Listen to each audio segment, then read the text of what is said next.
Thank you very much for inviting me. This has been a fascinating meeting. And I feel privileged to be the first person to talk about free-living heterotrophic protists, not fungi, plants, or bacteria. So I'm very excited to tell you about the diversity of free-living heterotrophic protists, and specifically those that are adapted to low oxygen environments.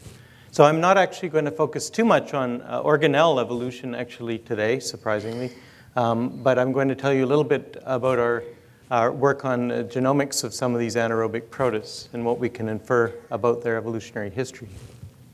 So this is a sort of potted phylogenetic tree of eukaryotes that has been developing over the years based on phylogenomic analyses. And one thing that has become very clear, I guess 15, 20 years ago now, is that the common ancestor of all living eukaryotes, this point in this tree right here, LICA, was an organism with a mitochondrion, a fully functional, at least facultatively aerobic mitochondrion. So the mitochondrial symbiosis took place prior to the last common ancestor of known living eukaryotes.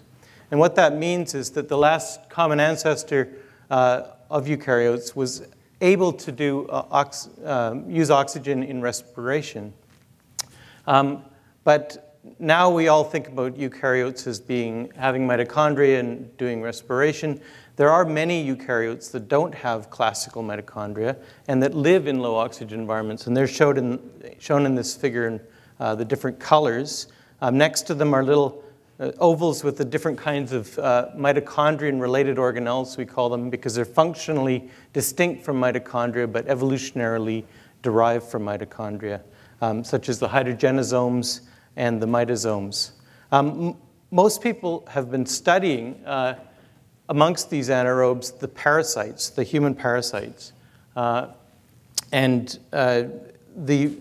Just to put a face to the name, these are some of the human parasites that have probably are most well known because they're the most commonly occurring. Things like Giardia, which causes what we call in Canada beaver fever.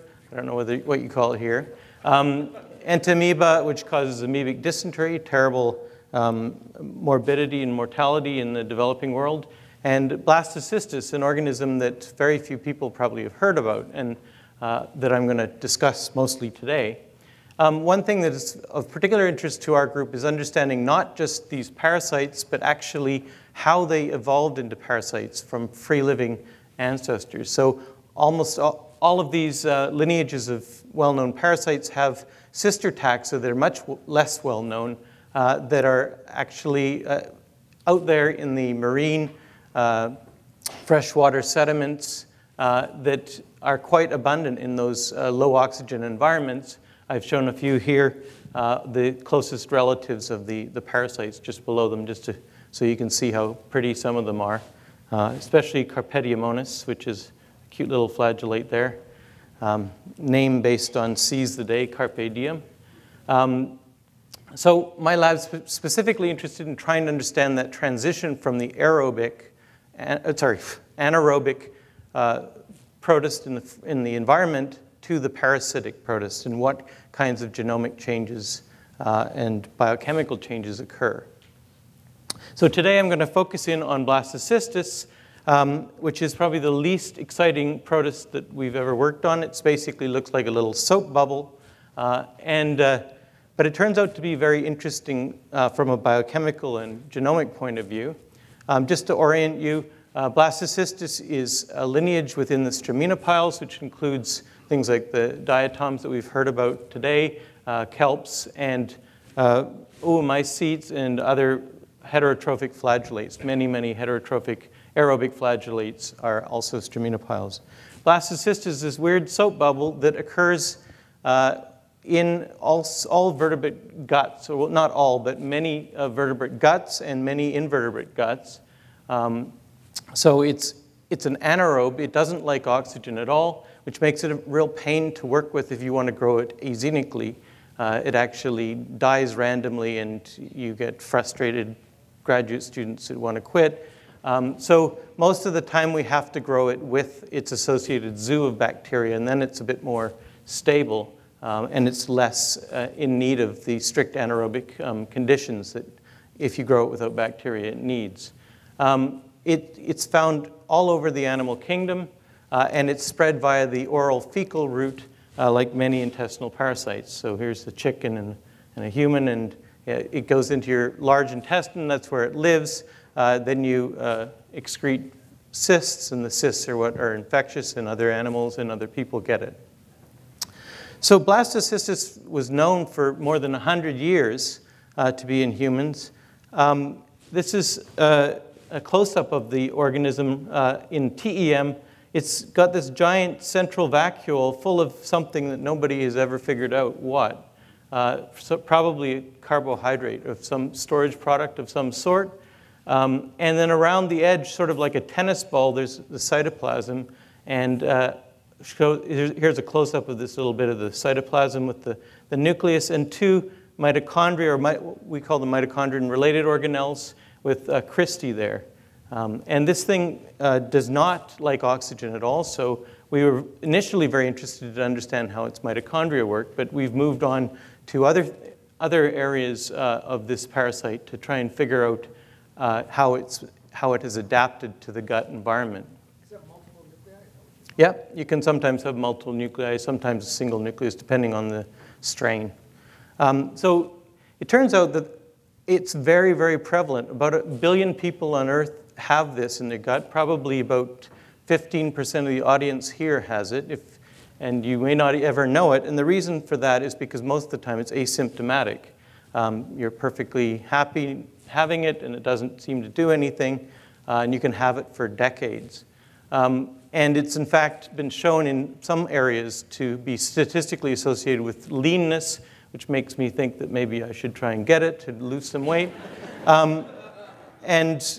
But other groups have found occasionally links with diarrheal disease, and there's some cases where it seems like it really, Blastocystis is, people are shedding a lot of it, and they're sick, and they get treated with metronidazole, one of these anti-parasite drugs, and it goes away, and they get better. So that's the anecdotal observation in many cases, and nobody really knows what's going on with that. What's really strange about it is that there's many different subtypes of blastocystis. So until about 15 years ago, everyone just thought it was one thing. Turns out it's not one thing at all. There's many, many different subtypes. And so the big questions in the field really are, is there different pathogenic potential for the different subtypes? And maybe the pathogenicity depends on other gut microbes or host genetics and things like that. And so as you can imagine, that most people don't think it's a problem. Doctors usually will tell you don't do anything if you get found with blastocystis. But there's a Facebook group saying if you have blastocystis, you can complain, and everyone will feel sorry for you. And I've joined this Facebook group, and I hear all sorts of things I don't want to know about people and their complaints. And it's a very large number of people who think blastocystis are causing illness. And it's possible that some fraction of those people, it really is causing illness. And there's all sorts of alternative medicine blogs out there that tell you what to do if you have blastocystis, including things like coffee ground enemas. And they'll say things like this, that you need to have colon cleanses with, coffee ground enemas, which sometimes they use hot coffee to do that, which is not a good idea. Anyway, the point is that people have glommed onto blastocystis as a potential cause for intestinal problems that they can't really figure out. And so I think it's really important, given how frequent it is and prevalent it is and how much money people are spending on colon cleanses and so on, that we should try and figure more out about blastocystis, see if we can actually pinpoint whether it's disease-causing or under what conditions. So here's the 18S ribosomal RNA tree of blastocystis. As you can see in black are the vertebrate, warm-blooded vertebrate host strains, and in blue are the cold-blooded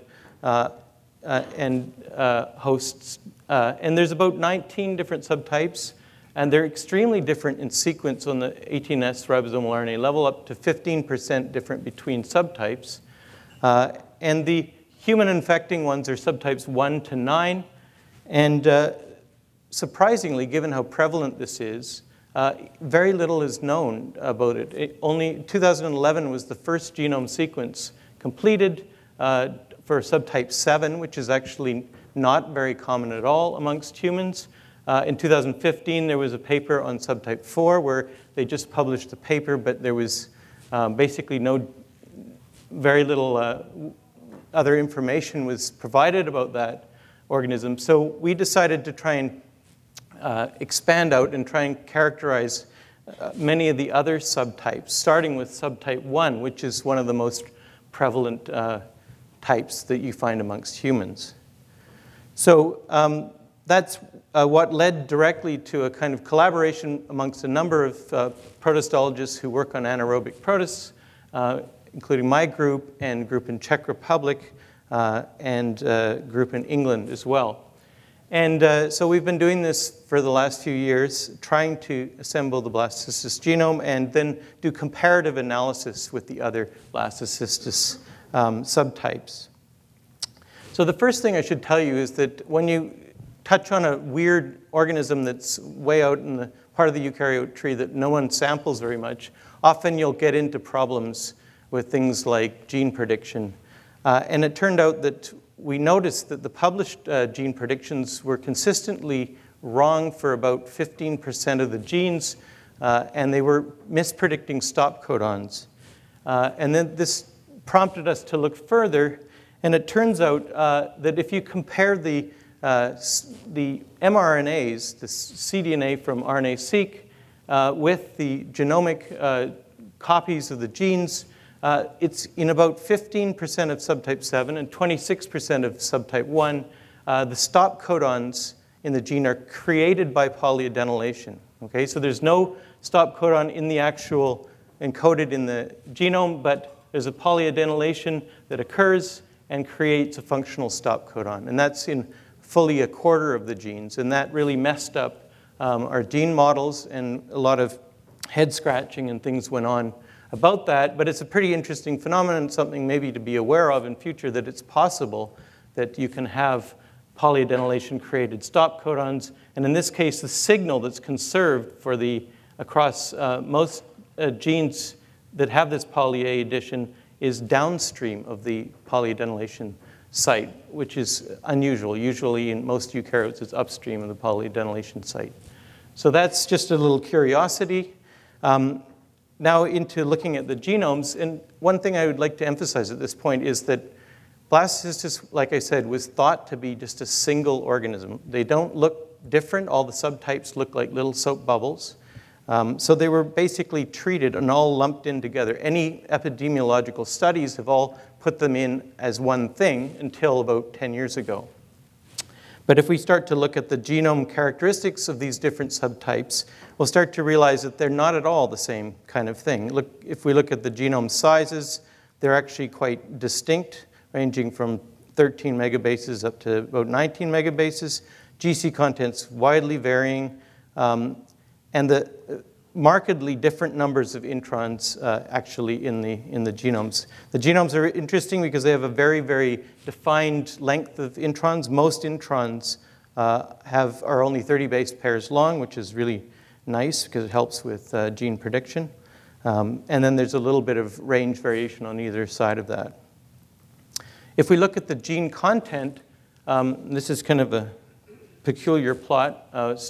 But if we look at the gene content for the different subtypes, what you see here is this is the percent of genes in subtype 7 genome that are present in subtype 7 and missing in subtype 1, so 20%, and vice versa here. The number of genes that are present in subtype 1 and missing in subtype 7 is 10% there. Okay, so you can see the variation between the different subtypes is very large, and these are all called Blastocystis sp, the same basic designation at the species level.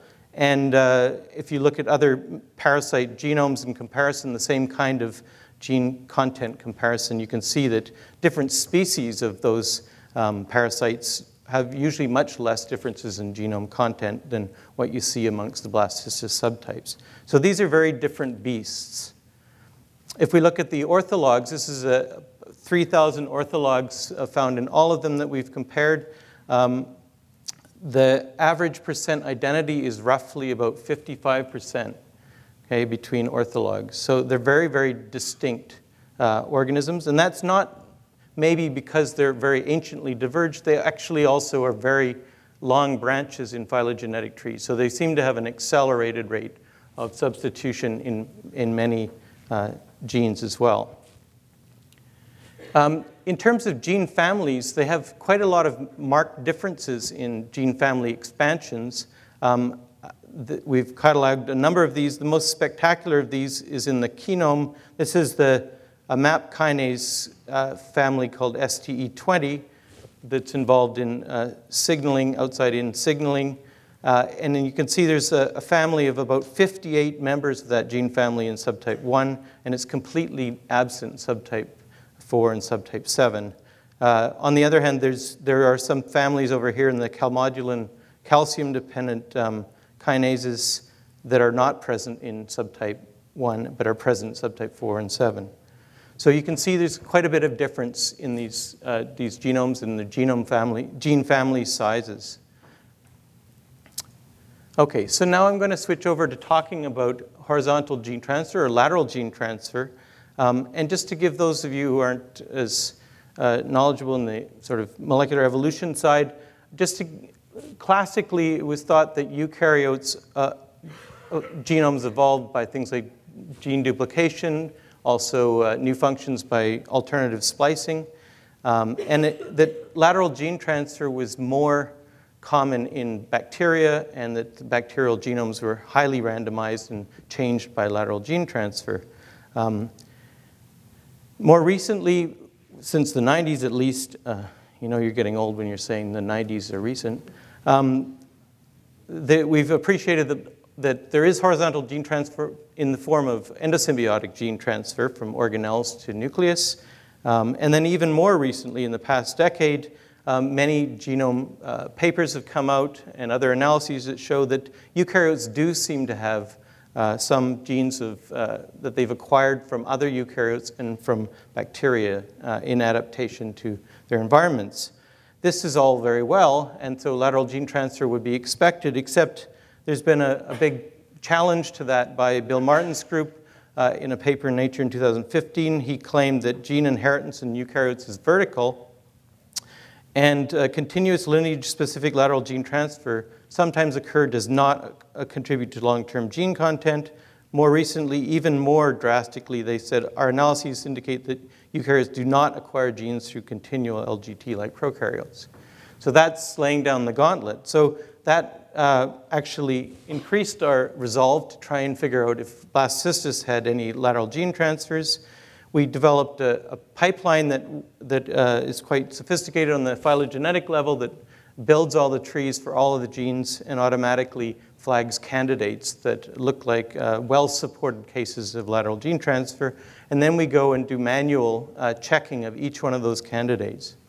So having done that, we found 125 candidates, and 74 of those, after close inspection, we decided were really cases of lateral gene transfer. So that is 2.5% of the genome seems to be of horizontal origin. So the complaint about LGT papers in the past has been that there's a lot of contamination in genome assemblies, and so you might have contaminants in your genome assembly. So we checked 66 of the gene families have the spliceosomal introns, so the classic eukaryotic introns, so they're not bacterial contaminants, and they have the size range of Blastocystis, 30 nucleotide size introns. All of the genes occur in more than one subtype that were sequenced in different places, and you can see bacterial genes on the same contigs as eukaryotic genes. So these are not contaminants. It looks like about 80% of the genes we detected are of bacterial origin, 20% are of eukaryotic origin. And this is just a KEGG annotation of the various types. The bottom line is that the kind of pattern of functional association of lateral gene transfers is that the same as what you see in bacteria, which is that metabolic enzymes tend to dominate in the lateral gene transfer pool. Okay, so this is just an overview of the Blastocystis cell. We looked at, predicted where these genes go in the cell. They go in almost all compartments, mitochondria, nuclei, some secreted. And I'm just going to quickly go through a few of these systems that look like they're lateral gene transfers adapting Blastocystis to the gut environment. The first one is this big pathway, well, not big, but 5-gene pathway. It's involved in metabolizing fucose, which is, fucose is attached to intestinal glycans, and many bacteria actually harvest the fucose from that and then metabolize it. And it turns out that Blastocystis has all of those enzymes as well. And if you look at the actual phylogenetic trees, I'm sorry, this is a giant tree. The point here is that most of the homologs of this fucosidase, which is the one that cleaves off the fucose, are bacterial, and then you have Blastocystis and Trichomonas, 2 eukaryotes. This is there's no doubt this is a lateral gene transfer. And you can actually see that in Blastocystis, there's a signal peptide, so it's secreted. And so it's very clear that this has been acquired by lateral gene transfer from bacteria to harvest some of that sugar on the intestinal glycans. Incidentally, half the people with Crohn's disease have this, what is known as the non-secretor phenotype, a mutant in FUT2 allele, where they don't fucosylate glycans. And there's been people have noticed that, in fact, people with Crohn's disease has a much lower infection rate with Blastocystis. So this could be a connection that we're making here.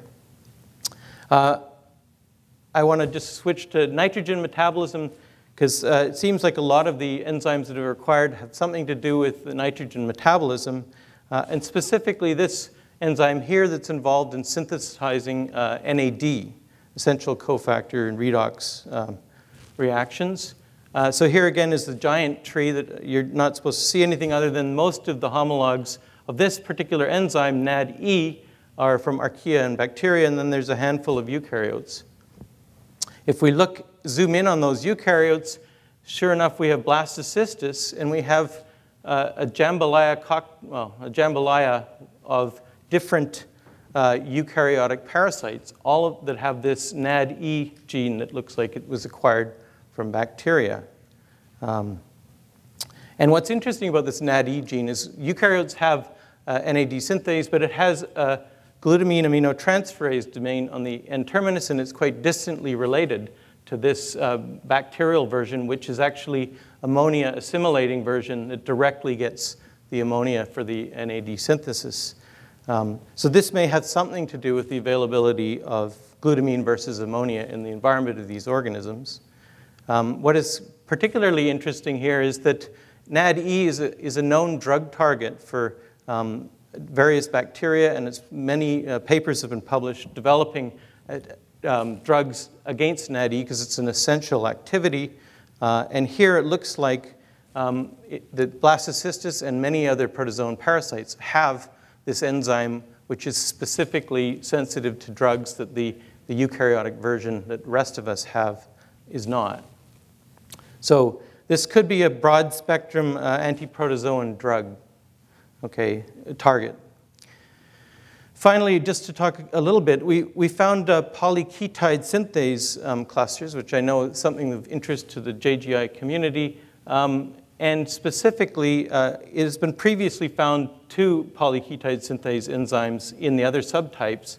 We found another one that works downstream of the pathway in producing this polyketide called tetracenomycin C, which is known to have antimicrobial activities. So this leads us to speculate as to whether some of the subtypes, because they have this specific LGT, might have different effects on the microbes in the gut than the other subtypes.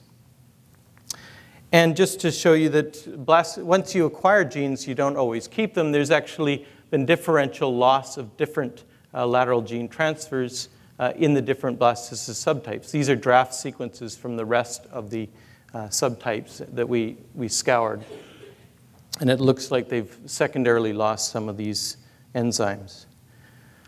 So one thing I wanted to make as a general point here is that it looks like we have a shared, many of the genes that we look at, all the ones in this yellow color, are found in multiple protist parasites. It's almost like we have a shared gene pool for protist parasites where they're sharing genes with each other and acquiring them from bacteria. And so the question is, how does that work? And I guess our belief is that it's something like this, is that the initial transfer from bacteria to eukaryote is possibly a little bit more difficult because cis-acting signals, things like poly-A signals and transcription promoters, may not work so well when you move a gene from a bacterium to a eukaryote.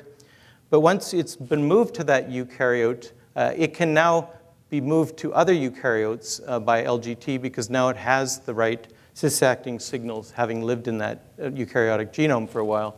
So it's kind of like this, where you get one lineage gets it and then it passes it around by lateral gene transfer. And that's really just our hypothesis. So I hope I've convinced you that Blastocystis is really, the subtypes are not just versions of the same thing. They're not even probably different species. We probably should have had different genera for them. I don't think it matters that much, but we really have to start thinking about these organisms as different organisms. And that lateral gene transfer has been really important for the adaptation of Blastocystis to the gut environment. So it doesn't happen as much as it does in prokaryote evolution. Only 2.5% of the genome is derived by recent LGT, but it's quite important for adaptation. So quantitatively not that common, but its importance shouldn't be underestimated. And finally, we need to develop some kind of genetic tools for this organism that's notoriously finicky to work with in the lab. We're trying to do that and trying to actually figure out ways to test some of these hypotheses that have been furnished by our computational analyses. So with that, I'll just say, don't forget the free-living protists. There's a lot of diversity out there as well, and we should be sequencing their genomes as well. And many thanks to all of the people in my group, specifically the ones in red, and collaborators, as well as funding bodies in Canada that have made this possible.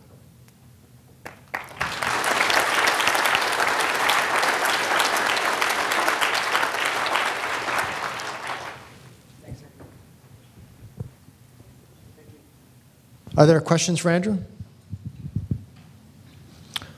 I have one. In this scenario of the lateral transfer among parasites, do you imagine that is fostered by their being co-infecting or co-occurring in some kind of confined environment where there's lots of stress? Is there something that would promote that kind of exchange between them? Yeah, I think so. One thing we want to pin down by looking at all the free living representatives is to figure out when exactly these things happen. I mean, a lot of the ones that we just discussed about fucose utilization, we predict are specific to the intestinal inhabiting ones. And I think it is the case that naturally animals harbor many different protists at once. I mean, the situation that we're in the sort of developed world is unusual in the respect that we rarely have any protists in our gut except for Blastocystis, which is still pretty rare. So I think it's more common to be multiply infected with these intestinal parasites at once. And then I think it's, like I said, it's this issue of it may actually just be easier to acquire genes from other eukaryotic sources because when you acquire them, they work better when they first come in. Thanks. So, very interesting story. So I have a parallel in the fungal world where there is significant horizontal gene transfer from bacteria in gut fungi, also in aerobic environment. So do you think that there is something about this environment that allows for genes to move very easily between bacteria and eukaryotes? Because as you said, they're much more abundant in bacteria than in transfer to eukaryotes. Yeah, it's a good question as to whether it's a mechanistic thing or whether it's just that the eukaryotes need to, for one thing, they need to figure out how to live in low oxygen conditions. So there's all the anaerobic metabolism that I didn't talk about that they have to acquire to be able to do things efficiently. So it's more like there's a pressure to efficiently generate energy in that environment. But as for the other things, I tend to think it's more that there's opportunities to acquire all these nutrients, and they just don't have the resources, but the bacteria that are already there do. But yeah, I don't think there's anything about the environment that makes it more likely to have LGT. Up front, Jonathan. So for the Eukaryotes pathway that you found, can you hear me? Yeah, okay. Is it all from like a gut bacterial origin, or does it look like it's coming from more environmental bacterial origin? Which pathway? The Fucose one that you presented? Yeah, gut. All of the sister taxa in bacteria are gut bacteria. And then for other excavata, it seems like you might acquire stuff in the gut, but then in the cyst stage, you have some sort of sexual event that occurs when you get into the spore-like cyst. Is there something similar in the Blastocystis? We have a full set of the sort of meiosis machinery. Nobody really knows anything at all about sexual recombination within Blastocystis. It's really, everything I've told you is coming close to the sum total of what's known about Blastocystis. So yeah, they know it makes a cyst, but we don't know when it does meiosis, how frequently it would do it. It's never been observed. There's never been syngamy observed in But they are diploid? Yeah. It looks like it's diploid. We don't have that totally nailed down right now. Most of the genome assembly we have looks like it's probably diploid from SNP frequencies, but there are some regions that appear to be amplified, and so we haven't got that completely nailed down. We're getting PacBio data now and going to do a better job, hopefully. Cool. Question back here? Yeah, right here. Okay. Oh, sorry. In the functional lateral gene transfer from prokaryotes to eukaryotes, does this tend to be mostly single genes, or do operons functionally transfer? Yeah, that's a good question. So most of the ones we talked about are single genes, but we've noticed many cases where there'll be two genes which are in an operon in bacteria, and that in the eukaryotes, so for instance, we have this SUF-CB from the iron sulfur cluster biogenesis system that was acquired from archaea in Blastocystis. And in archaea, it's SUF-CB as two separate genes in an operon. In Blastocystis, it's a fused polypeptide. And we see that in many, many different cases where you have an operon in bacteria and then they fuse together to make a multifunctional polypeptide. So that seems to be the way of getting around acquiring multiple functions at once. We didn't see that for any of the Fucose pathway. So sort of, it's still a bit of a mystery to me how you can assemble pathways one by one. But yeah. One last question for Andrew. Thank you. What is the mechanism of electron transport in the mitochondria of the Blastocystis? I mean, you referred to it several times, but yeah, probably the best thing to do quickly is just show you a picture of it right there.